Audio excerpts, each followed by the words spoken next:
তাকওয়া তাকওয়া তাকওয়া তাকওয়া মানে আল্লাহর ভয়।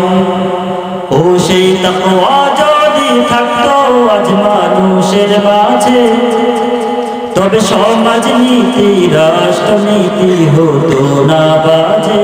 ঠিক কিনা বলেন? তাকওয়া তাকওয়া তাকওয়া তাকওয়া মানে আল্লাহর ভয়। ও সেই তাকওয়া যদি থাকতো আজ মানুষের মাঝে, তবে সমাজ নীতি রাষ্ট্রনীতি হতো না বাজে।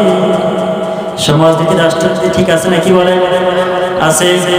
মুসলমান মানুষের দিনের মধ্যে যদি আল্লাহর ভয় থাকতো, তাকওয়া থাকতো, তাহলে সমাজ কখনো বাজে হতে পারতো না। ঠিক কিনা? সমাজ কখনো বাজে হতে পারতো না, রাষ্ট্রনীতি কখনো বাজে হতে পারতো না। ঠিক কিনা বলেন মুসলমান? আজকে দেখেন, তাকায় দেখেন সমাজের মধ্যে কত খারাপ কাজ চলতেছে, অন্যায় কাজ করতেছে, এদিকে খেয়াল নাই। কিন্তু